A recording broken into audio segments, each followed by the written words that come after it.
करिए, बताइए। अरे भैंस को ताली बजाइएगा, भैंस को चारा खा गया उसका।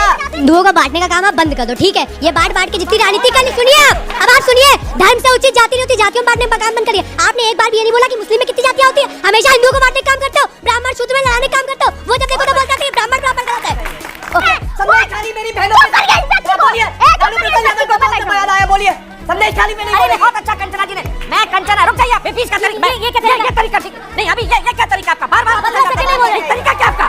नहीं आपसे बोला, आपने मुझे बोला था मैंने। नमस्कार दोस्तों, स्वागत है द भारत डिबेट शो में। दोस्तों आज के डिबेट काफी मजेदार होने वाला है, इसलिए आप लोग से अनुरोध है कि डिबेट को अंत तक देखिएगा। दोस्तों आज की डिबेट में जनता ने सपा के प्रवक्ता राजकुमार भाटी और आरजेडी के प्रवक्ता कंचना यादव की अच्छी तरह से डिबेट में क्लास लगाई है, क्योंकि आज के डिबेट में जब जनता ने इन दोनों पार्टी के प्रवक्ताओं से सवाल किया तो इन दोनों पार्टी के प्रवक्ताओं सवालों के जवाब न देते हुए उल्टे जनता पे चिल्लाने लगे। इस पे डिबेट में क्या हुआ, तो आप लोग डिबेट को खुद से देखिए।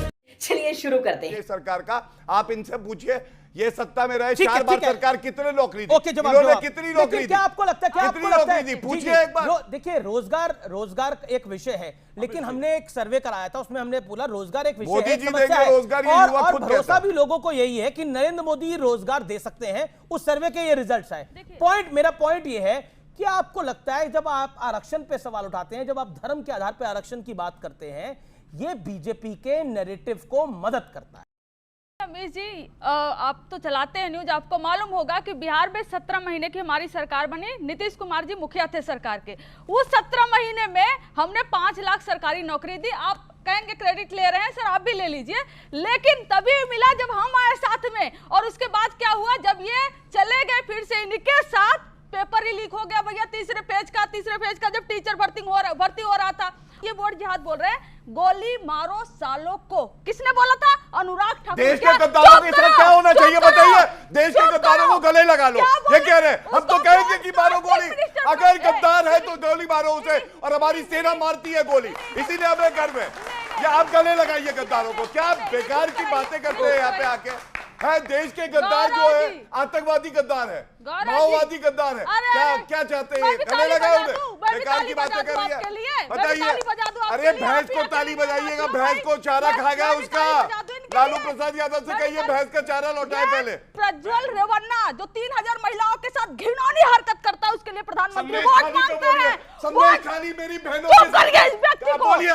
लालू प्रसाद यादव को कौन सा बयान आया, बोलिए। संदेश खाली पे नहीं बोलेगी। हाँ, ऐसी बात कर रही है। ये सब क्या देखना पड़ रहा है? अच्छा है मैं अंधा हूँ। हाँ, आपका मतलब आप देखिए यही होगा आगे चल के। हाँ ठीक, मैं भी बैठ जाऊँ। वो भी आ रहे हैं, वो भी बैठा दें। ये गलत है। संदेश खाली की बहनें नहीं है।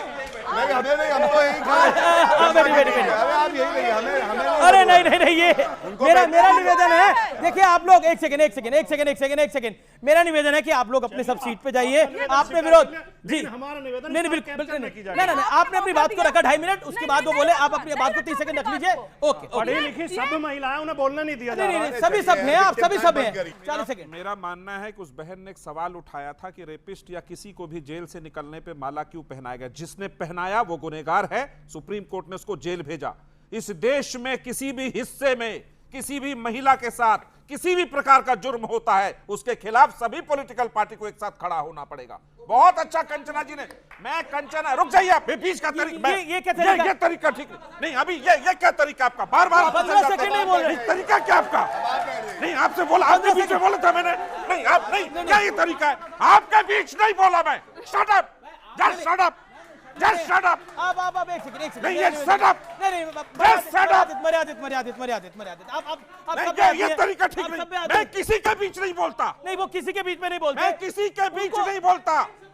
मुझे बोलने दीजिए। आप प्रेम से आगे पूछेगा। मैं बता रहा हूँ, आप प्रेम से बातें पूछेगा। मैं बता रहा हूँ, अगर पहलवानों के साथ गलत हुआ, बिल्कुल गलत हुआ, सुप्रीम कोर्ट उस पर जांच कर रहा है, FIR दर्ज हुआ है।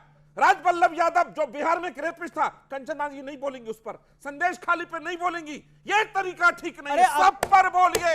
महिलाओं के खिलाफ हुआ हर जुर्म गलत है तो गलत है, ये ठीक नहीं है। महिलाओं को अगर 33% आरक्षण मिला तो मिला।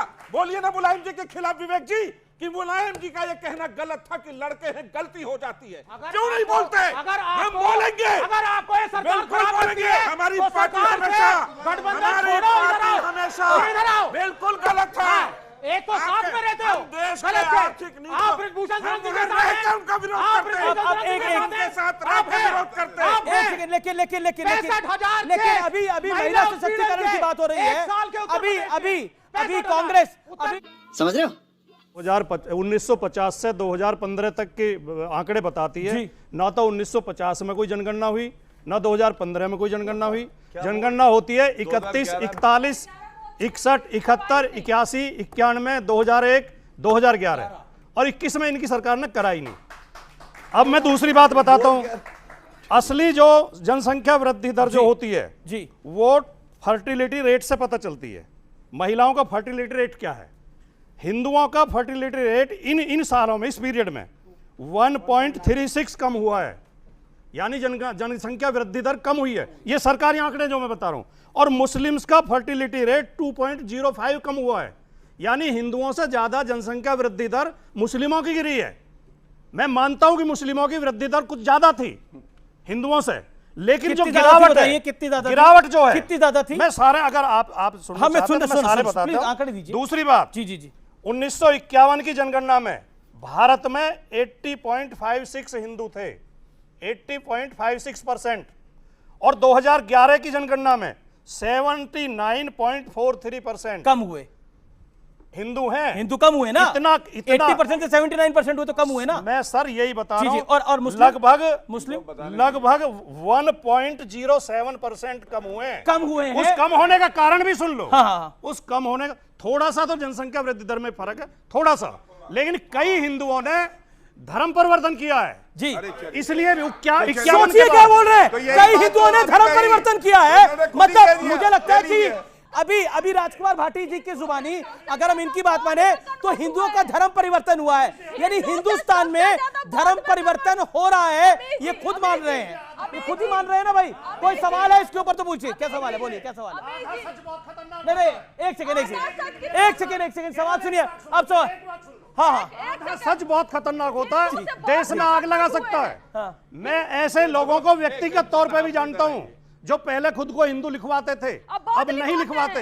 दलित जातियों के, आदिवासी जातियों के वो नहीं लिखवाते, इसलिए संख्या। क्या सवाल है आपका? सर ये हिंदुओं को बांटने का काम आप बंद कर दो, ठीक है? ये बांट के जितनी राजनीति कर ली, सुनिए अब आप सुनिए, धर्म से उचित जाति नहीं होती, जातियों में बांटने का काम बंद करिए। आपने एक बार भी ये नहीं बोला कि मुस्लिम में कितनी जातियां होती है, हमेशा हिंदुओं को बांटने का काम करते हो, ब्राह्मण शूद्र में लड़ाने का काम करते हो। वो जब देखो तो बोलते थे ब्राह्मण गलत है।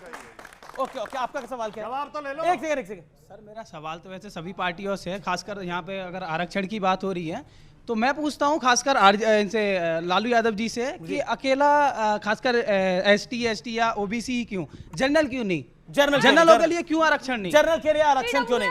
ये एक बड़ा ब्रॉडर सवाल है, ये बड़ा ब्रॉडर सवाल है। मुझे लगता है कि इसके लिए सब पॉलिटिकल पार्टियों को चुनाव की बेला में अगर ये सवाल पूछेंगे, ये बड़ा गुगली सवाल है, सब फंस जाएंगे। अच्छा सवाल पूछा भाई, अच्छा सवाल पूछा। लेकिन गौरव अभी राजकुमार भाटी की बात का भी जवाब। हाँ, किस वाले प्रश्न? जो उन्होंने बताया कि ये फर्जी रिपोर्ट है और हिंदुओं की जनसंख्या थोड़ी कम हुई है, ज्यादा कम नहीं। मैं लेके आया, देखिए इसीलिए ये रिपोर्ट लेके आया हूँ मेरे पास। अमित मालवीय यार ये सुनिए, यहाँ पे बैठ के अगर धरना देना है तो धरना करवा लीजिए, ये कोई तरीका नहीं है भाई।